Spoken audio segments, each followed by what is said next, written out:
Techno তো এমনই হয়, প্রতিবার নতুন কিছু আনবে আর চমকে দেবে। কি এবারও কি ভিন্ন কিছু? হ্যাঁ, এবারও চমকে ওঠার মতন অনেক কিছু রয়েছে। এই যেমন নাথিং স্টাইলের ডিজাইন, গ্লিপ লাইটিং, বিশাল ব্যাটারি, ক্যামেরার পারফরমেন্স, মানে ভালো লাগার অনেক আছে, তবে কিছু কমতিও আছে। আরে ভাই, এর সবই আজকের ভিডিওতে জানবো। আরো জানবো এটার প্রাইস, ক্যামেরা, পারফরমেন্স সম্পর্কে। তো আর দেরি করছি না ভাই, আসুন শুরু করি আজকের এই চমৎকার মানে অসম ভিডিওটি।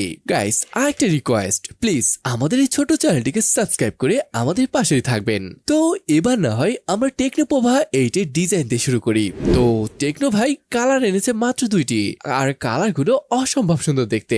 একটা তো এই হোয়াইট, আর একটা এরকম গ্রিন কালারের। তো আপনি যদি এই ফোনের ব্যাক প্যানেলের দিকে তাকান, দেখবেন ভাই এখানে চমৎকার কিছু সাইফাই টাইপের প্যাটার্ন ইউজ করা হয়েছে, মানে দেখতে ভালো লাগছে। আবার ক্যামেরা মডিউলের স্ট্রাকচারটা দেখেন, দেখতে ইউনিক যেমন লাগছে তেমনি দেখতেও ভালো লাগছে। কিন্তু আপনি যদি ফ্রেমের দিকে তাকান, এখানে ভাই আপনাকে একদমই হতাশ করে ফেলবে, কেননা এখানে প্লাস্টিক ইউজ করা হয়েছে। এছাড়া ফোনের ওয়েটটাও আমার কাছে একটু বেশি বলে মনে হলো, মানে এটার ওয়েট 235 গ্রামের মতো, আর থিকনেস 8.8 মিলিমিটার। মানে ফোনটা বেশ ভারী এবং চওড়া ফোন, মানে ইনার ফিলটা খুব ভালো হবে সেটা বলা যাবে না। তাছাড়া এখানে টাইপ সি 2.0 দেওয়া হয়েছে, যদিও এই ব্যাপারটাও আমার কাছে খুব বেশি ভালো লাগেনি, তারপর ঠিকঠাকই আছে বলা যায়। তাছাড়া এনএফসি আর আই ব্লাস্টার এখানে পেয়ে যাবেন, এটা অবশ্য ভালো লাগার মতো ব্যাপার। তবে যে ব্যাপারটা আমার কাছে একদমই বাজে ফিল হয়েছে, সেটা হলো এখানে IP64 এর রেটিং দেওয়া হয়েছে। ভাই আমি এইটুকু বলতে পারি, এখানে কম করে হলেও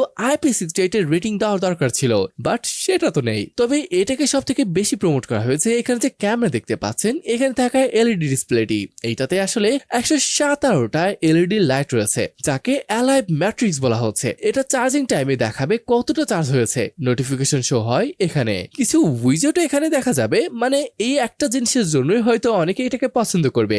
ওকে, এবার আসেন আমরা একটা ডিসপ্লে নিয়ে কথা বলি। ভাই সত্যি বলতে ডিসপ্লেটিও আমার কাছে খুব বেশি ভালো লাগেনি, কারণ এখানে অ্যামোলেড থাকছে না ভাই। দেখেন এখানে রয়েছে 6.76 ইঞ্চির FHD+ IPS LCD display, refresh rate রয়েছে 144 Hz।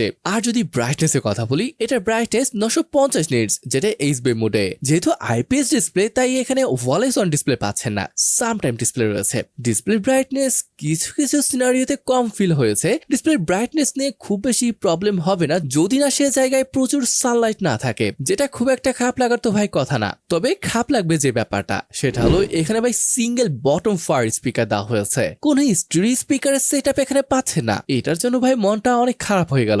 এইটার যে প্রাইস, এই অনুযায়ী কম করে স্টিরিও তো আশা করতেই পারি।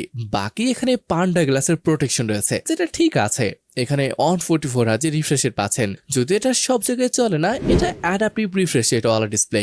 বাকি ইউটিউবে 4K তে নয়, তবে 2K তে ভিডিও দেখতে পারবেন। এই ফোনের যে জিনিসটা দেখে অবাক হয়েছি, সেটা হলো এটার ব্যাটারি। ফোনটিতে ব্যবহার করা হয়েছে 8000 মিলিঅ্যাম্পিয়ার বড় একটা ব্যাটারি। তবে আপনি যখন চার্জিং এর বিষয়ে যাবেন, এখানে আবার আমার কাছে কমতে বলে মনে হয়েছে, কেননা এখানে ব্যবহার করা হয়েছে 45 ওয়াটের একটা অ্যাডাপ্টার। এত বড় ব্যাটারি হয় আমার মনে হয়েছে এটা অনেক বেশি স্লো, মানে আপনার ফোনটা ফুল চার্জ হতে প্রায় 1 ঘন্টা 30 বা 40 মিনিটের মতো সময় লাগতে পারে। ওকে, এবার আসেন আমরা পারফরমেন্সের কথা বলি। এখানে ব্যবহার করা হয়েছে MediaTek Dimensity 7-100 প্রসেসর, আর এটা একটা 6 nm প্রসেসর। এটার আন্তর্জাতিক স্কোরটা যদি দেখেন, এটার স্কোর প্রায় 7,50,000 মতো আসে, যেটা আবার অনেক কম বলে মনে হয়েছে যদি এটার কম্পিটিটরদের দিকে তাকান। অন্য ফোনে প্রায় মিলিয়ন বা মিলিয়নের কাছাকাছি আসে। বাকি এটার র্যাম টাইপ LPDDR5X দিয়েছে, এটা দারুণ ব্যাপার, বাট এটার স্টোরেজ আবার দিয়েছে UFS 2.2। UFS 3.1 হলে বেটার হতো আর কি, কারণ মাল্টিটাস্কিং কিছুটা ইস্যু মাঝে মধ্যে দেখা দিতে পারে, আর কিছু কিছু স্টার্টারও লক্ষ্য করা যেতে পারে। আমার কাছে প্রসেসরটা ডিসেন্ট বলেই মনে হয়েছে, তবে যদি স্ন্যাপড্রাগন 7 Gen 4 হতো, ব্যাপারটা মনে হয় আরো ভালো হতে পারত।